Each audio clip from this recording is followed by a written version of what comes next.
people here today, so we should have some energy, and I am pumped that you're here today. We are in the middle of this series, and I promise we're almost done. So with you Christmas lovers, we got like 2 more weeks, and then we'll get into our Christmas series.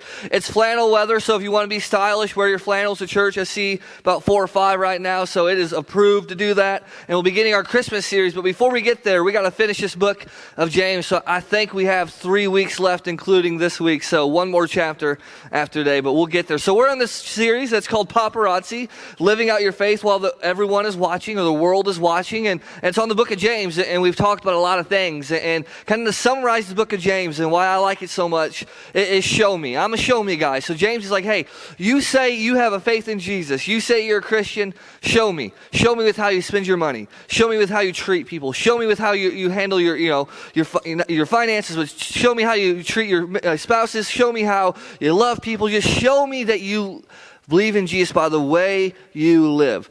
So he's been talking about that, and today we're going to continue with this. And I want to say today is going to be one of those conversations that we're going to struggle with a little bit. I'm going to read what I'm about to read in a few moments, what James has to say, and what you're going to think about right away is like, what does that mean? What's he saying? It doesn't seem to make sense. And there's going to be some times today, I guarantee it, where you want to push back and say, I don't know if I agree with that. But just listen to what James has to say, because I believe James is trying to give us all a little bit of perspective on how to live. And I want to start there. I believe today that I don't care where you come from, what you've done, what your past looks like, that God has a plan for your life. And I know we say that a lot, and I want you to really think about that though. Don't let it just go, in one ear and out the other. That God has a plan for your life. And what that means is that you matter to God.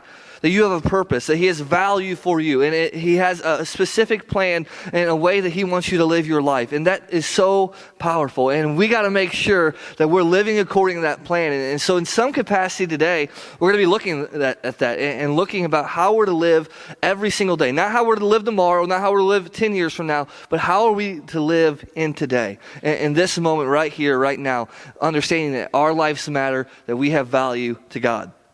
So to get rolling, I want to kind of tell you about a problem I have. And if Whitney was here, she was like, dude, you have a lot of problems, so you can spend a whole sermon talking about all your problems. But I have a problem that I don't like about myself, and it's something I struggle with. And I've shared it before, but I kind of summarize it this way. I'm always on to the next. So I remember growing up, one of the things I really wanted to do and accomplish in my life was I wanted to be the first one in my family on either side, specifically the Paparazzi side. I wanted to be the first one to graduate college. And it took a lot to get there. I was not good at school, but I eventually did it. And I remember getting there. And I remember very vividly not celebrating, not patting myself on the back. I just said, okay, what's next, right? And then I remember when Whitney and I bought the house that we live in now, and we bought the house. It was the first time we ever bought a house together, and that's a big milestone. And you buy a house, and I sat there, and like 2 weeks later, I'm like, okay, this is gonna do for now. I can't wait till I get to this and get to do this and do that. And my entire life, whether it was sports or working out still, it's like I get something, accomplish something. When I was coaching, the same thing, we win. Okay, what's next? And then I remember, we just had a baby and prayed for this baby. And I held Natalie in my hands, and it was amazing, right? And I remember doing this, and I'm just standing there. I'm like, man, I can't wait until you're this. I can't wait until this. I can't wait until this. And what I was doing, I was like, I'm already wishing the time away. And so I got that song by Darius Rucker, It Won't Be Like This for Long, playing in my head right now over and over again. And there's 2 reasons, because she's screaming all the time. I'm like, hey, just remember, it won't be like this for long. But also to remember, take advantage of the day. Because as you guys know, and you tell me, it goes by so fast, right? And what I realize about myself is I'm always on to the next. And I know I talk with a lot of you, and I look at your social media pages and watch you, and I think you have the same problem as me. Because I struggle to live in today. I struggle to live in the now because I'm so focused on the next. And I would bet that we struggle together collectively to live in the now because we're so focused on tomorrow. That we don't really live in today, we live in the next day or the next day after that. Because we are a society that is busy. If I ask you how you're doing through the doors, I can 90% guess most of your answers. I'm busy. right? You don't say anything else. I'm busy or I'm tired, and that's probably 95% of the answers that I receive on Sunday morning, right? We're consumed. We are busy. There are things and people that are not stealing our time, but need our time. There's kids in sports, and as they get older, it's more and more time. There's jobs that want more and more from you, more and more travel, more and more hours, right? They want more and more. Then you got your vacations, and then you got your schedules, you got your Google calendars, you got your event links, you got whatever you use to track your time on your phones, and you're so busy, and you're so consumed, and you live so much, just packed day to day, and we're almost slaves to our schedules, right? And we live for tomorrow. We're not really living in this day, because this day, well, I got to focus on what I got to do tomorrow. Right? And we're so focused living in tomorrow that we don't live in today. We don't live in the now. And much of that has to do with because we're a very futuristic or very future-focused culture. Right? And when you're a future-focused culture, that means you're always looking ahead. Because if we just stopped and asked, you said, okay, take a little quick recess and write out your future, we all have a picture in the mind of what tomorrow looks like. You have a picture in your mind of what you want your future to look like, or what you want the next day to look like. And so what you do is when you have a vision, a dream, a goal, what you do, or you have a picture in your mind, what you do is you start to do things to accomplish those goals. Like, I really want to graduate high school, or I can't wait until when I get to go to college. I can't wait. I'm single right now, but man, I can't wait until I get to get married. Then you get married, and you're like, I can't wait to have kids. Then you have kids, and you're like, I love them, but I can't wait till they leave the house so I can be with my spouse again. You're like, hey, I love working, but man, I just can't wait to retire. Like, when retirement comes. Or when this next moment comes, and it's not happening right now, but when I can move out of this house and get to that next house, man, tomorrow, that is my future. So we plan and we work, and there's nothing wrong with that. And we make plans and schedules, and we become so focused on the future that we forget to live in today. And then as I was writing this sermon and looking at the words that James said that we're about to look at in just a moment, something came upon me. It was just this little phrase. I believe Garth Brooks actually sings a song about it, but I'm not going to play it today. But it's this. What if tomorrow never comes? What if what you're planning for, and you work so hard to accomplish it, and you just keep going and going and going and going and working and working and working for tomorrow, whatever tomorrow may bring, but whatever your goal is, what if that never comes? What if you never accomplish it, or what if it literally never comes? What if you're so focused, and I'm so focused on tomorrow, and tomorrow is not promised, and it may never come, that we forget to live right now? What if we're so focused on today, or what if we're so focused on tomorrow, we never stop to say, God, what did you want me to do today? What did you want me to do? Because after all, we are followers of Christ, and we say, God, it is for your will, not my will, and that's why we're here. And we're saying, God, I want you to direct my life. I want you to lead me and guide me. But what if we never stop to pause and say, God, what do you want me to do? So as we get into it today, I want you to just consider this next statement as in your mind, and just say this. As I plan my life, do I ever stop to consider God's will? Or is it all about my plans? So keep this focused on your mind. Keep it just in the back there. And when we get to the end today and we talk about what we got to talk about, and we're praying at the end, and I hope you go back to this question, as I plan my life, do I ever stop to consider God? Or is it all about my plans? So if you got your Bibles, we'll be in James chapter 4, verses 13 through 18. And again, these are going to be some verses we're going to struggle with and wrestle with a little bit. But he's going to talk about today and tomorrow and the future. And here's what he has to say to you and I. He goes, now listen. So I like this because he's like, you're not listening, or if you're not paying attention, listen. All right, just make sure you're paying attention. He goes, listen. You who say. So this is he's not really talking about a real person. He's just giving an illustration. So he's like, those of you who live like this, today or tomorrow we will go to this or that city and spend a year there, carry on business and make money. Why do you not even know what will happen tomorrow? What is your life? And then he continues. You're a mist that appears for a little while and then vanishes. Instead, you ought to say, if it is the Lord's will, we will live and do this or that. As it is, you boast in your arrogant schemes. All such boasting is evil. Right, so he's like, listen, And these words, I'll be honest, when I hear these words, before I understood them, I struggled with them. Like, what are you talking about, right? You got to plan, right? You got to make you got to make a goal. You have to be focused somewhat on the future. So what is James saying here? Well, let's break it down. He starts off with an illustration. And he gives this illustration of a businessman or businesswoman. Now, this may have been a real person that he was referencing, or most likely it's just an illustration. He says they got a plan. They're going to go to this or that city. And their ultimate goal is to make money. And they say, so they're going to go to this location, and they're going to do it for about a year. And they're going to do this because they want to make money, and they want to make a profit. So they got this plan. And all good business women and men have a plan. He's like, they got this plan, and they're living. And on the surface, you and I want to say, James, what's the big deal? I make plans. All of you have plans for what you're going to do after church today. Where you're going to eat lunch, what you're going to eat for lunch, what you're going to do next month, what you're going to do next year, what you're going to do 10 years from now. You have plans. So is it a sin to plan? Well, no, because throughout the book of Proverbs, it tells us to have wise counsel and plan ahead, plan your days. Is it a plan to have a vision? No. I mean, is it a sin to have a vision? No.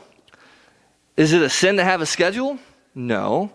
You got to be organized. You got to have a plan. You got to have a vision. So what's the problem? Well, it's what's not mentioned. It's what's not mentioned in all their planning. And it's the same problem for you and I. It's what's not mentioned or thought about in all of our planning and all our scheduling. I like to say it this way. The problem wasn't in their planning. The problem was in their posture. The mindset.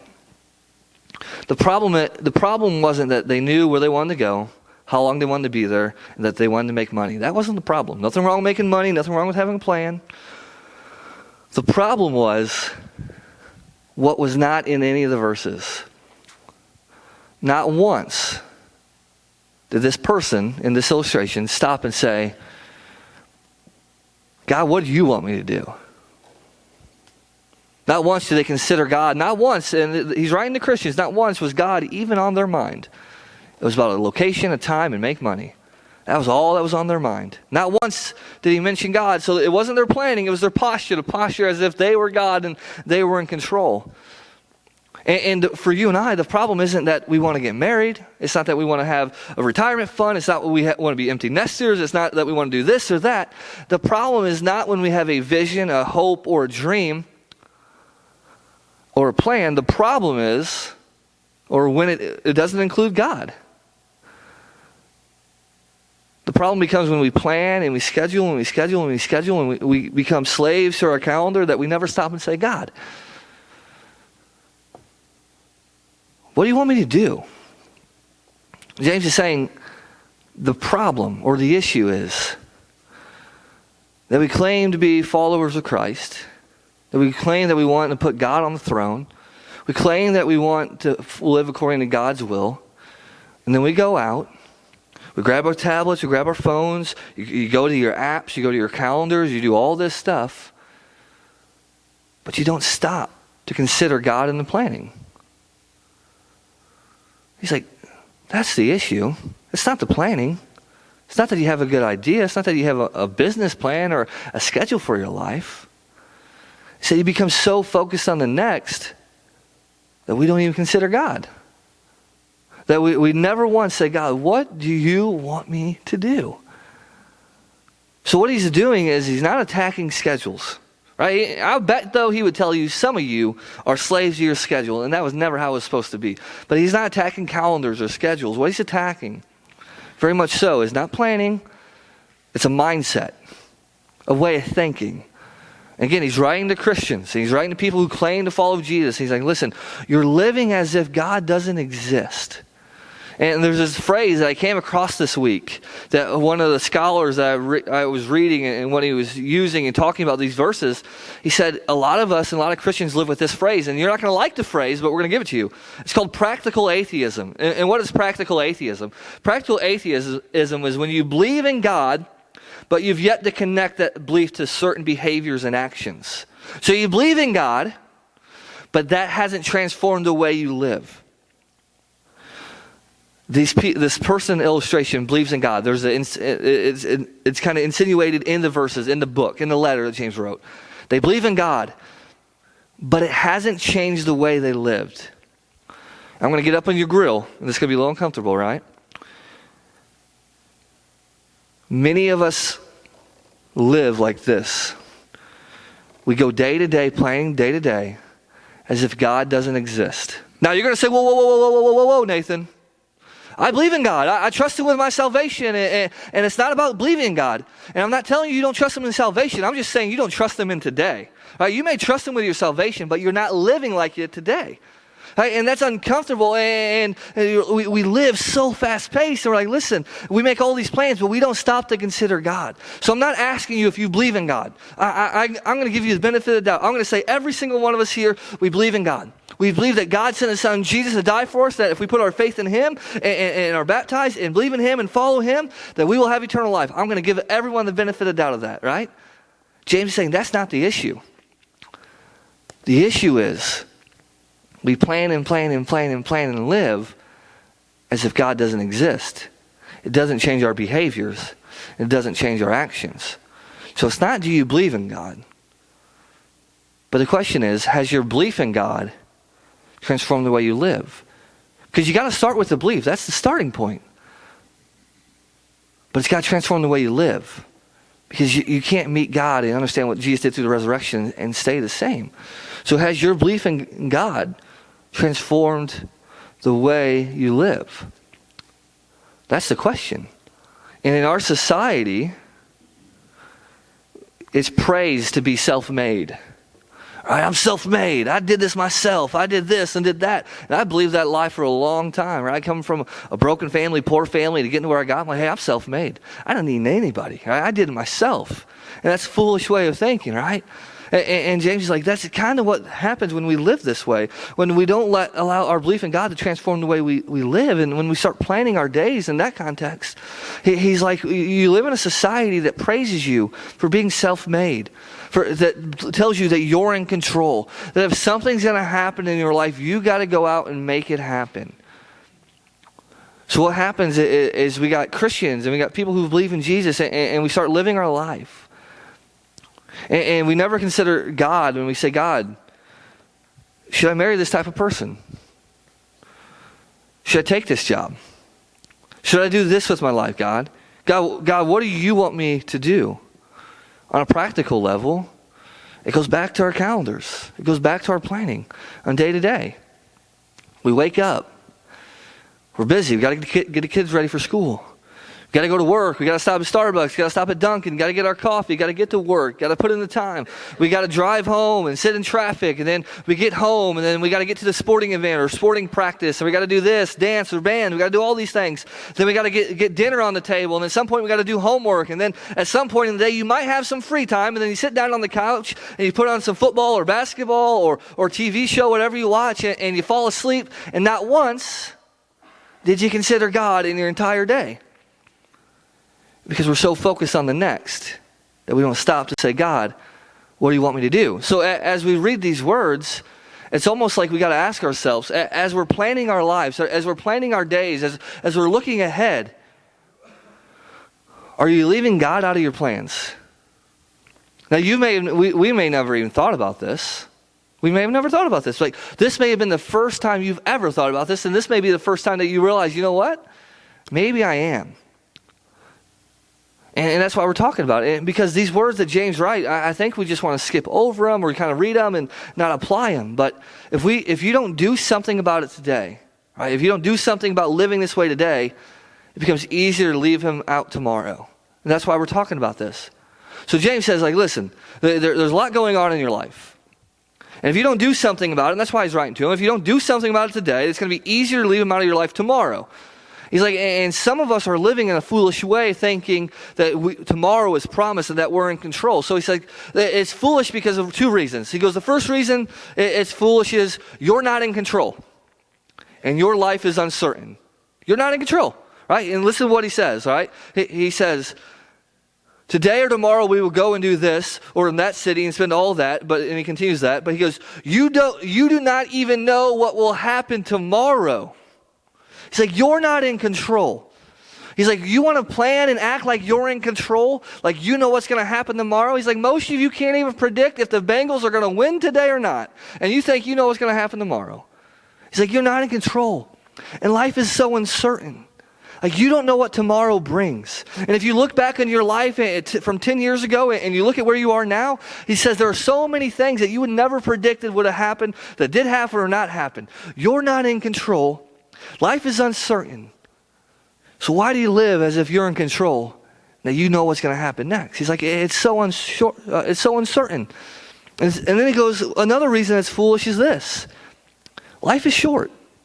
Life is short. He uses these words, and it's some words that you kind of struggle with because it seems a little dark, but it's not always fun to look at. He's like, what is your life? That's a big question. What is your life, right? Like, and then he goes, you're a mist that appears for a little while and then vanishes.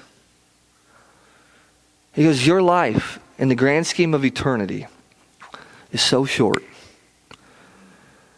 And you don't know what's going to happen tomorrow. And you're so focused on tomorrow that you're not living right now. And you don't know what's going to happen tomorrow. Because life is like a mist. It's here one day, and then it's gone. He's like, it's so short. And you know that. At the best, we're going to get 100 years. And in the grand scheme of eternity, James is like, that is nothing. Life is like a mist that appears for a little time and then vanishes. This time of the year, I kind of think of it this way. Like when you wake up and it's still dark outside and you look outside, there's frost on your windows, right? If you don't have a garage, and then there's frost on the grass, and it's there. And then a couple hours later, it's gone, right? It's gone. It's not there anymore. And James is like, that's what life is like. He goes, it is so short. Doesn't mean your life doesn't have value. Doesn't mean your life doesn't have purpose. But it's so short. And you don't know what's going to happen. It's so uncertain. You don't know what's going to happen tomorrow. But we know this practically, that it's short, right? So when you're a little kid, and you got like, you're a little kid, time goes really slow, doesn't it? And then you got like these crazy relatives who only see you like once or twice a year, and they come up to you and they're like, hey, you're getting so big, or you're growing so fast. You're like, you guys are weird. What are you talking about? Why are you always talking about how fast I'm growing or not growing? And then you get a little older, and then you realize you're that crazy aunt or uncle because you realize how fast life goes. When you're a kid, when you're growing up, when you're a teenager, you're always wanting like, hey, I can't wait till I get to 8th grade. Can't wait till I get my driver's license. I can't wait till I graduate. Can't wait to play varsity. I can't wait to be, in band. I can't wait to, graduate high school. I can't wait to go to college. I can't wait to get married. You're like, life, go faster, faster, faster, faster, faster, faster. Then as you get older, what do you say? Life, will you just slow down? It's going a little too fast. And as the older you get, I'm sure as many of you say, you're older than me, some of you, it goes faster. And in the blink of an eye, I think of this. I graduated college and then in December, and then we moved here in January. We moved here in February. This February would be 8 years. Boom. We've been stuck with each other for 8 years now. That's a long time, right? But it seems so short. And I think back to college and Lincoln Christian University, and sometimes my buddies and I, we want to get out of that, Christian bubble, so we'd go to the rec center in Lincoln, Illinois, and Lincoln was a town of about 20,000 or so, and we'd go to the rec center, and at the rec center we'd play basketball, and there'd be a bunch of different people. There'd be some older guys who I thought were old at the time, but they're probably about my age now. And we'd play some basketball, and we go up and down, and then at the end of the games, we would sit and talk, and they always say something like this, because this is what older guys do, right? We do this. Well, man, I remember when I used to be able to run like that, or jump like that, or play for hours like that. How many of you have ever said that? Some of you should raise your hand, right? You say that, right? I remember being able to do that, and they would say something like, hey, just know it goes quick. And we're thinking, yeah, okay, old man, stop making excuses why we just beat you. That's what we're thinking. And then now I think about it. One day I couldn't jump real high anymore, couldn't move side to side, couldn't run up and down for hours.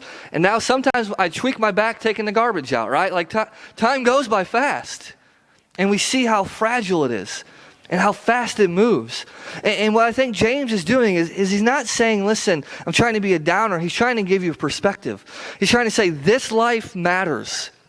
Every day matters because it's so short. And when you're so focused on the next, when you're so focused on tomorrow, you miss living in the now. And you miss living in the midst. And life is so short, and it doesn't mean that your life doesn't have value. It doesn't mean that you don't matter, right? It doesn't mean that. But what James is trying to do is trying to give us perspective.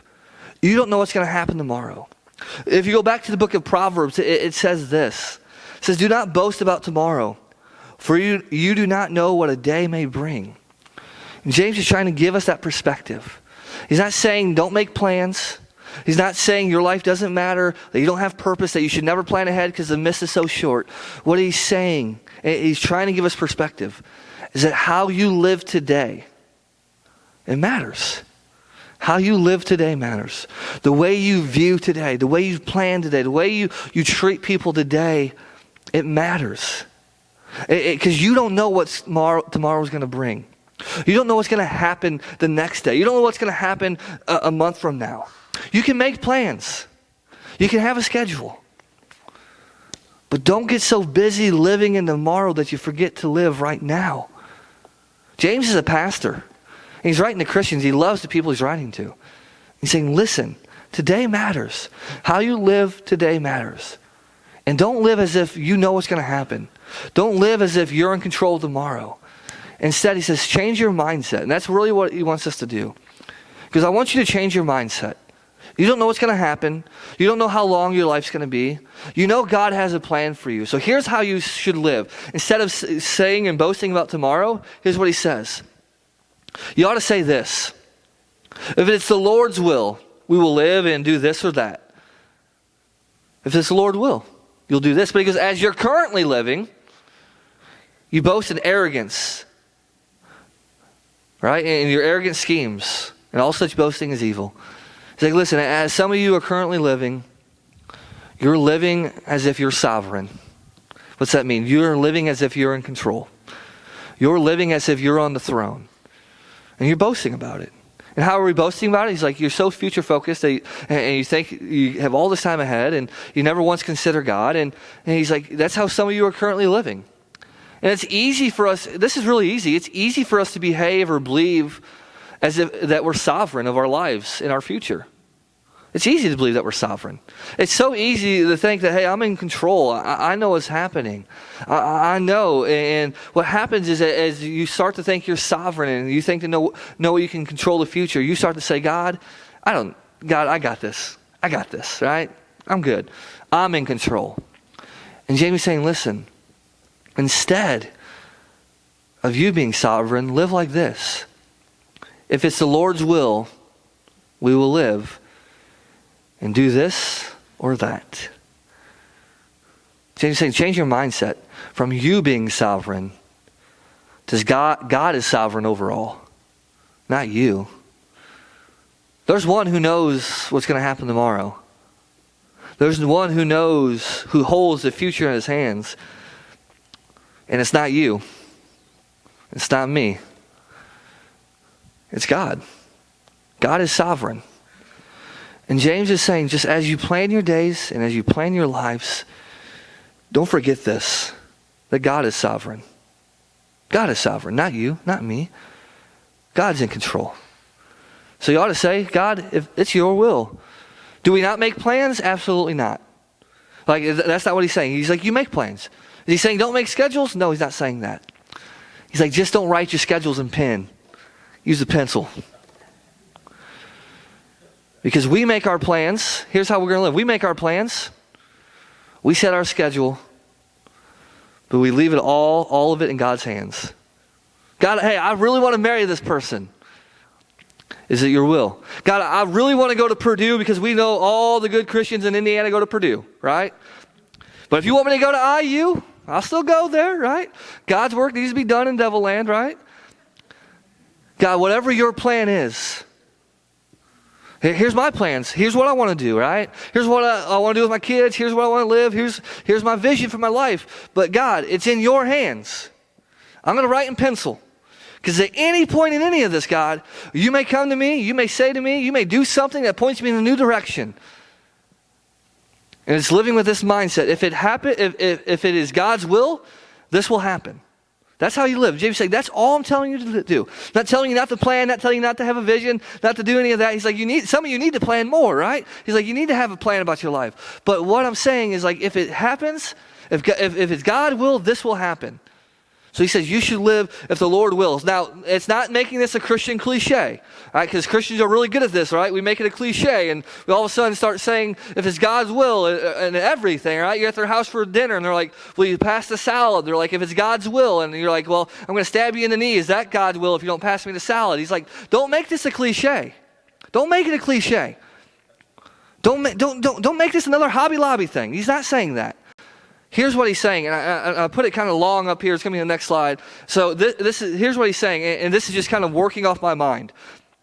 He says, this is what this means, kind of practically. I have sought the Lord. I have prayed and planned, because you got to pray and you got to plan. And I believe to the best of my understanding, which I do not have a lot of understanding at times, but I've planned, to the best of my understanding, what I'm planning is right on doing is right in the eyes of the Lord, because I know that God has a moral standard, and I know His Word, and I know that what I'm planning is according to that moral standard. So I believe it's right in the eyes of the Lord, but I could be wrong. I could be wrong. God, you are sovereign and can change my plans because His will overrides my will, and I trust that His will is glorious for Him and good for me. I've sought the Lord. I have prayed and planned, and I believe to the best of my understanding what I am planning on doing is right in the eyes of the Lord, but I could be wrong. God, you are sovereign and can change my plans because His will overrides my will, and I trust that His will is glorious for Him and good for me. That's how James is saying to live. God, here's my plan. But if you change it at any point, your will is better than my will because you're sovereign and I'm not. It's putting God on the throne and taking yourself off. And then he goes to verse 17. And it's kind of a weird verse, but it's a verse of urgency. He goes, if anyone then, because it's in perspective that life is a mist, you don't know what's going to happen tomorrow. So if anyone then who knows the good they ought to do and doesn't do it, it is a sin for them. James is saying, listen, I've spent this letter telling you how to live. God has shown you His moral standard, and you know the things that you ought to do. And at this point, if you don't do what you ought to do, he's like, you're living in sin. And this is really important. I like this a lot because how we often think of sin is like the tablets, the 10 commandments. Thou shalt not steal, thou shalt not covet, thou shalt not kill. Like it's all the thou shalt nots. So we think like if I'm just not doing those bad things, I'm good. And James is saying, listen, that is sin. That's part of sin. Because most of you know those really well. Because the sin that most of us struggle with is knowing what God tells us to do and not doing it. It's called the sin of omission.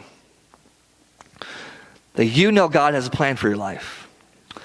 And you know He's calling you to do something. And for some of you, it could be getting out of addiction.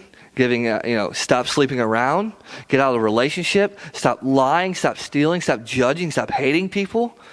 And in the context of today, you know that God is James, and God is telling you, listen, hey, plan for the day, include me in your will. Like, you know what you ought to do, but someone say, I'm just not doing it. I'm not going to be a bad person. I'm not going to cheat on my spouse. I'm not going to, go kill someone. I'm not going to steal from IGA. I'm not going to steal. I'm just not going to do what you want me to do, God. And James says they just don't do what they know they ought to do. And James says, if that's you, you know what you ought to do and you're not doing it, it's sin. You're living in a life of sin. And my job and our job as a church is to make sure we don't leave here today living in a life of sin, isn't it? That's our job.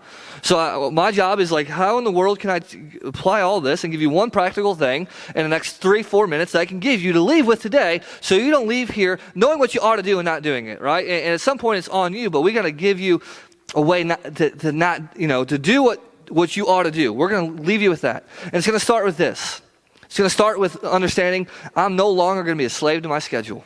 I'm going to plan. I got to be places at certain times. I'm no longer going to be a slave. Event Link and Google Calendars is not going to run my life. Google, you do not have control over me. Sports, you do not have control over me, right? I'm going to work. I'm going to work hard. I'm going to be, proactive. But I'm not going to continually live for the next. I'm going to start focusing on the day. All right, so what I wanted to give you is it's waking up with a mindset, because a lot of this is all perspective and mindset. And here's the mindset. How can I glorify God today? Because you're only given today. You're only promised what we have right now. We're not promised tomorrow. We're not saying, well, hey, Scott, it's a really good time. Like, I know you're calling me to do this, but maybe I'll do it tomorrow. Well, James is like, well, tomorrow may never come, so you need to start doing it today. Our life matters. How we live matters.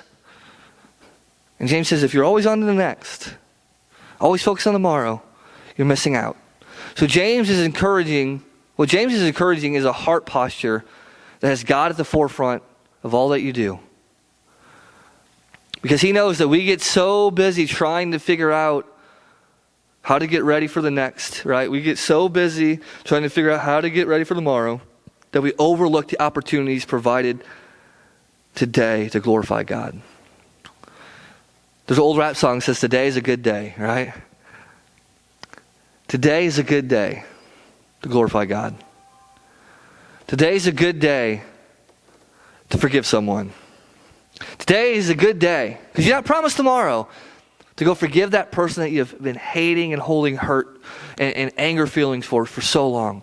Today is a good day to go to that person that you hurt. Say, man, I'm so sorry. Today is a good day to say, God, what do you want me to do with my life? Today is a good day to wake up and say, God, how can I glorify you today? Not tomorrow, today. Because tomorrow may never come. And what is your life but a mist that's here and vanishes? Today is a good day. And it starts with this, going back to Proverbs, where it says, commit to the Lord whatever you do, and he will establish your plans. Today is a good day. Life is brief. Life is uncertain. Life is short. You don't know what's going to happen tomorrow. But the good news is, in a world that has uncertainty, God has sovereignty. And God calls himself a father. And fathers love their kids. And God has a plan for your life, and he loves you. He has a will for your life. And your best life is lived in that will, according to his plan. I want to end with the words of Jesus. He kind of talks about this sometimes. So remind me, he says this, therefore do not worry about tomorrow, for tomorrow will worry about itself. Each day has enough trouble of its own. 2,000 years ago, Jesus had this radical idea. You focus on the day, I'll handle tomorrow. I'll handle tomorrow, you focus on the day.